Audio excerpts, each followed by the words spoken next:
제주를 찾는 중국인 여행객이 늘면서 신제주 누에마루 거리 일대는 많은 중국인들이 방문을 하고 있는데요. 그동안 기초 질서 위반과 중국인끼리의 범죄들은 종종 있어 왔지만 이번엔 우리나라 여성을 쫓아가며 스토킹을 벌인 사건까지 발생해 우려가 커지고 있습니다. 김항섭 기자의 단독 보도입니다. 주차장에서 경찰들이 한 남성을 둘러싸고 대화를 나눕니다. 잠시 후 경찰이 이 남성을 순찰차에 태우고 출발합니다. 제주시 연동의 한 길거리에서 스토킹 사건이 발생한 건 지난 5일 오후 6시 40분쯤. 20대 중국인 남성이 근처 클린하우스에서 쓰레기를 버리던 20대 여성에게 접근했습니다. 중국인 남성은 번역 앱을 이용해 여성이 신고 있는 스타킹을 100만 원에 사겠다는 메시지를 전한 것으로 알려졌습니다. 여성은 여러 차례 거절했지만 남성은 계속 쫓아오며 스토킹을 한 것으로 전해졌습니다. 중국인 남성은 여성이 편의점 안으로 들어갈 때까지 150m가 넘는 거리를 따라왔습니다. 집까지 쫓아올까 봐 두려워 결국 편의점으로 들어간 여성은 직원에게 도움을 청하고 휴대전화를 빌려 경찰에 신고한 뒤 경찰이 올 때까지 편의점에서 몸을 피해야 했습니다. 물건 정리할 때 그분이 오셔갖고 이러이러한 일이 있는데 어떻게 할까요? 그러니까 신고하셔요. 그래가지고 그냥 전화만 빌려주고 그분이 통화하시고 저기 앉아 계시다가 신고를 받고 현장에 출동한 경찰은 중국인 남성을 긴급 체포했습니다. 경찰 조사 결과 이 남성은 무비자로 제주에 온 관광객인데 신고 있는 스타킹이 아니라 똑같은 스타킹을 사고 싶어서 물어본 거라며 혐의를 부인한 것으로 전해졌습니다. 한국말을 못 알아듣는 척하면서 범행을 부인하고 최초 여권 제시 요구에도 불응하는 그런 행위를 해서 저희가 증거인멸과 도주 우려가 있다는 이유로 현장에서 현행범으로 체포를 하게 되었습니다. 경찰은 중국인 남성에게 출국 정지 조치를 내리고 스토킹 처벌법 위반 혐의로 입건해 수사를 진행하고 있습니다. MBC 뉴스 김항섭입니다. 제주시 체육회가 체육시설 사용료를 횡령한 직원을 징계도 없이 사직 처리해 관련 규정을 어겼다는 여러 차례 보도를 해드렸었죠. 제주도 의회 현안보고에 출석한 체육회장과 제주시는 공식 사과했고 의원들의 질타도 잇따랐습니다. 박주영 기자입니다. 공공체육시설 사용료를 석 달 넘게 20여 차례 횡령해 경찰 수사를 받고 있는 제주시 체육회 직원. 제주시 체육회는 규정상 징계를 주고 징계 부과금을 물려야 하는데 이를 어기고 사직 처리했습니다. 규정 위반 논란이 커지자 제주도의회가 직접 나섰습니다. 도의회 문화관광체육위원회는 실태 파악을 위해 현안보고를 열어 제주시 부시장과 제주시 체육회장을 출석시켰는데 부시장과 체육회장은 도민들에게 공식 사과했습니다. 시민 여러분께 죄송하다는 말씀을 먼저 드리겠습니다. 우선 먼저 무리를 일으켜 죄송한 말씀드리고 의원들은 규정을 어기고 징계 없이 직원을 사직 처리해 면죄부를 줬다며 질타했습니다. 그 범죄를 저지른 분은 도민의 혈세로 퇴직금 받고 본인이 내야 될 징계 부과금 안 내고 그 도민의 눈앞에 맞습니까? 이렇게 큰 횡령이 사건이 났는데도 4일인가 5일 만에 사직 처리가 돼요. 이게 말이 되는 겁니까 이거? 공공체육시설 관리 업무를 제주시에 맡기지 말라는 강한 비판까지 나왔습니다. 제주시 체육회 같은 경우에는 이게 민간이 썩 주면 안 돼요. 삼진아웃을 써서라도 우리 제도 개선을 해가지고 민간이 딱 주지 말고 자체적으로 운영하세요. 아니면 다른 기관에다가 위탁을 해서. 제주시는 이달 말까지 제주도 감사위원회가 특별 감사를 벌이고 있다고 밝혔고 제주시 체육회는 제주시와 협의해 징계를 비롯한 조치들을 하겠다고 밝혔습니다. 특별 점검을 지금 진행하는 과정이 있습니다. 감사위원회에서. 시하고 업무 협의를 해서 적절한 조치를 취하겠습니다. 제주에서 열린 복싱 대회에서 중학생 선수가 다쳐 의식불명 상태에 빠진 사고에 대해서도 제주도가 소극적으로 대처했다는 비판이 잇따랐습니다. 제주도가 유치원 대회 아닙니까? 그럼 제주도가 도의적인 책임이 있다고 보는데 인지만 하면 되겠습니까? 이에 대해 제주도는 지적에 공감한다면서 적극성을 보이겠다고 밝혔습니다. MBC 뉴스 박주연입니다. 네, 이제는 제법 가을 기운이 느껴지기 시작하지만 제주는 올여름 역대급 더위를 보냈죠. 사람뿐 아니라 농산물도 폭염에 직격탄을 맞았습니다. 특히 지난해 큰 피해를 봤던 레드향이 올해도 열과 피해가 심해지면서 우려를 키우고 있습니다. 박현주 기자입니다. 레드향나무 280그루가 자라고 있는 서귀포의 한 하우스. 여물어가는 과실 사이사이 껍질이 갈라진 열매가 눈에 띕니다. 바닥에는 까맣게 변색된 레드향이 곳곳에 떨어져 있습니다. 건조하고 뜨거운 날씨가 이어지다가 갑자기 비가 내려 습도가 높아지면 껍질이 팽창하면서 갈라지는 열과 현상입니다. 또 올해는 좀 괜찮게 제가 엄청 신경 써가지고 나름대로 노력을 했는데 올해는 더 심해가지고 어제 멀쩡했던 거 오늘 와서 터져 있고 하면 진짜 내 마음이 속이 터지는 것 같은.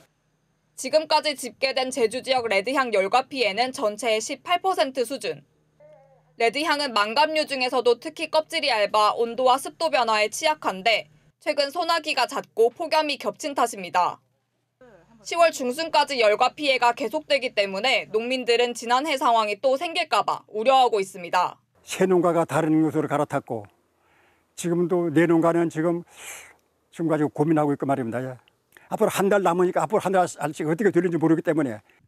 한편 감귤도 해거리 현상으로 생산량이 크게 줄어 역대 최저인 39만 5천 톤이 예상되면서 생산량 감소와 가격 상승에 대한 수급 안정 대책이 필요해 보입니다.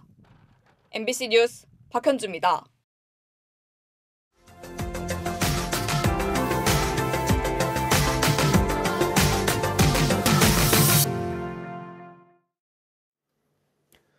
얼마 전 영동 고속도로 대관령 휴게소에서 고령 운전자가 몰던 차량이 식당을 덮치는 사고가 있었습니다. 고령 운전자 교통사고가 전국적으로 급증하고 있는 상황인데 실제 어르신들의 운전 능력은 어떤지를 점검해 봤다고 합니다. 춘천에서 김준겸 기자입니다. 연습 주행을 시작하겠습니다. 50년 무사고 경력의 74살 어르신이 트럭 운전대를 잡았습니다. 운전 능력을 점검하기 위해 면허 시험장을 찾은 겁니다. 자신 있게 출발했지만 1분도 채 되지 않아 신호를 위반했습니다.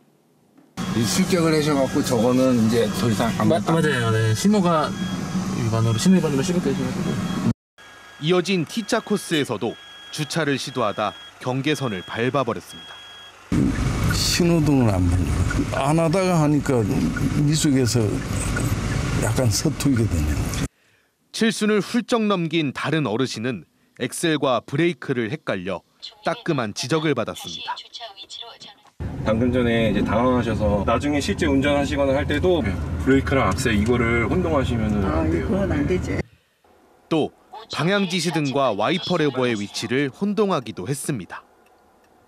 어르신들은 아무래도 신체가 노화가 되다 보니 순간적인 판단이 조금 늦게 반응이 오는 경우가 많기 때문에 고령 운전자들이 실제 도로에 나섰다가 사고를 일으키는 경우가 급속도로 늘고 있습니다. 2022년부터 지난해까지 3년간 65세 이상 전국의 고령 운전자 교통사고는 11만 6천여 건으로 매년 늘었고 2천여 명이 목숨을 잃었습니다. 지난 7월 31일에는 춘천 백양리의 한 도로에서 승합차가 나무를 들이받고 넘어져 69살 운전자와 66살 동승자가 숨졌습니다. 어르신들의 면허증 자진 반납을 유도하기 위한 운전 능력 점검 프로그램이 확대되고 있지만 고령 운전자 스스로 운전 능력을 점검할 수 있는 기회를 드림으로써 교통 안전에 대한 경각심을 되돌아볼 계기가 되었으면 바랍니다. 여전히 고령 운전자 면허 반납률은 연간 2%대에 그치고 있습니다. MBC 뉴스 김준겸입니다.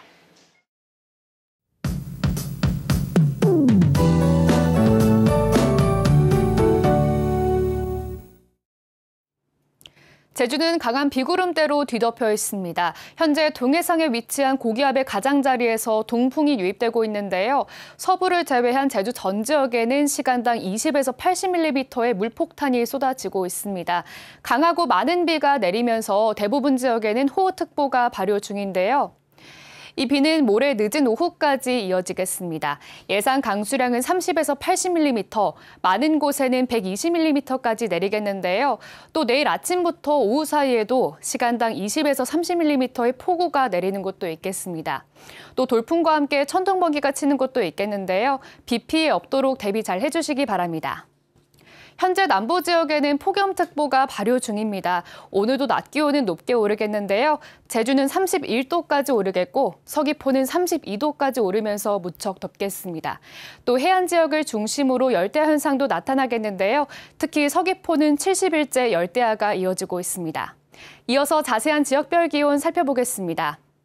오늘 아침 현재 기온은 어제보다 낮게 시작하겠는데요. 현재 북부 서부 지역은 24도 보이고 있습니다. 산지 지역은 19도 보이겠고요. 남부 지역은 24도로 시작하고 있습니다. 낮 최고 기온은 북부 31도까지 오르겠고 서부 30도, 남부 지역은 32도까지 오르겠습니다. 도서 지역은 대체로 흐린 가운데 오락가락 비가 이어지겠습니다. 바다의 물결은 제주 전 해상에서 최고 3.5m까지 매우 높게 일겠습니다. 현재 풍랑특보가 발효 중인데요. 오늘 돌풍과 함께 천둥번개가 치는 곳도 있어서 해상 안전사고에 각별한 주의가 필요하겠습니다. 다가오는 주말에는 비 소식이 이어지겠습니다. 비 소식이 연일 이어짐에도 낮 기온은 쉽게 떨어지지 않고 있는데요. 당분간 무더위와 열대야는 계속되겠습니다. 날씨였습니다. 제주형 행정체제 개편의 내년 실시 계획이 중단되면서 제주시 청사 설계 용역도 중단됐습니다. 제주시는 당초 지난 2일 개찰 예정이던 동제주시와 서제주시 청사 리모델링 설계 용역 공고를 취소했습니다. 다만 서귀포시는 행정체제 개편 시기가 늦어지더라도 제주시처럼 구역이 나눠지지 않는 점을 고려해 청사 리모델링 용역을 계속 진행하고 있습니다. 행정체제 개편과 관련해 오영훈 도정이 지금까지 확보한 용역 사업비는 6건에 27억 원 규모로 이 가운데 17억 원 정도가 집행됐습니다. 도의원 선거구 획정위원회 논의가 본격화된 가운데 제주시 삼양과 봉계동 지역구가 조정될 것으로 보입니다. 제주도 선거구 획정위원회는 제주시 삼양과 봉계동 지역구를 조정 논의 대상으로 분류했습니다. 삼양 봉계동 지역구는 7월 기준 인구가 3만 1천여 명으로 헌법재판소가 정한 선거구 인구 편차 상한선을 초과했습니다. 이에 따라 인구 2만 6천 명인 삼양동은 단일 선거구로 5,100명인 봉계동은 인접동과 합병 논의될 전망입니다. 상임위에서 부적절한 발언으로 물의를 빚은 국민의힘 이정엽 도의원에 대해 정치권의 비판이 잇따랐습니다. 더불어민주당 제주도당은 논평을 통해 공적인 자리에서 그릇된 성인지 감수성을 적나라하게 보여줬다며 이 의원은 공개 사과하고 국민의힘 제주도당도 징계를 내려야 한다고 밝혔습니다. 진보당 제주도당도 성명을 내고 무례하고 성차별적인 발언으로 도의회의 권위를 실추시키고 도민들에게 모욕을 준 행위라며 공개 사과와 도의회의 징계를 촉구했습니다. 이 의원은 상임위에서 제주도 성평등 정책관에게 여성스런 가녀린 몸 등의 표현을 해 물의를 빚었습니다. 고무보트로 제주에 밀입국한 중국인 2명이 추가로 붙잡혔습니다. 제주지방해양경찰청은 엊그제 낮 12시쯤 서귀포시 남원읍 실내리에서 50대 중국인 남성 밀입국자를 체포했고 오후 6시쯤에는 제주시 용담동에서 40대 중국인 여성 밀입국자를 체포했습니다. 이에 따라 지난 8일 용수리 해안으로 밀입국한 중국인 6명 가운데 지금까지 5명이 검거됐고 밀입국을 도운 중국인 2명도 검거됐는데 해경은 나머지 1명을 추적하고 있습니다. 제주에서 열린 전국 복싱 대회에서 중학생 선수가 경기를 하다 의식불명 상태에 빠진 사고와 관련해 경찰이 내사에 착수했습니다. 서귀포경찰서는 중학생의 부모가 병원 이송이 신속하게 이뤄지지 않았다며 대한복싱협회와 제주도복싱협회, 제주도체육회를 업무상 과실치상 혐의로 수사해달라는 진정서를 제출함에 따라 사실관계를 파악하는 내사에 들어갔습니다. 경찰은 경기 영상과 체육관 CCTV 영상을 분석 중인데 매뉴얼대로 적절히 대응했는지 검토해 관련자들에 대한 수사 여부를 결정하겠다고 밝혔습니다. 제주 동부경찰서는 교직원들을 협박하고 무고한 혐의로 학부모에 대해 구속영장을 신청했습니다. 해당 학부모는 자녀가 제주 시내 초등학교 교사들의 수업 방식 때문에 충격을 받아 지병을 앓게 됐다며 교직원 10명을 아동학대 혐의로 고소하고 결혼식을 방해하거나 살해하겠다며 협박한 혐의를 받고 있습니다. 교직원들은 모두 무혐의 처분을 받았고 제주교사노조는 학부모를 엄벌해달라며 탄원서를 제출했는데 경찰은 사안의 중대성과 재범 우려 때문에 구속영장을 신청했다고 밝혔습니다. 제주 제2공항 강행저지비상도민회의는 새만금 신공항 기본계획을 취소하라는 서울행정법원의 판결을 환영한다고 밝혔습니다. 이들은 법원이 판결의 가장 큰 이유로 조류 충돌 위험을 든 것은 무안공항에서 발생한 제주항공 참사가 작용했다며 국토교통부는 판결에 승복하고 제주 최대 철새 도래지에 추진되는 제2공항도 철회해야 한다고 주장했습니다.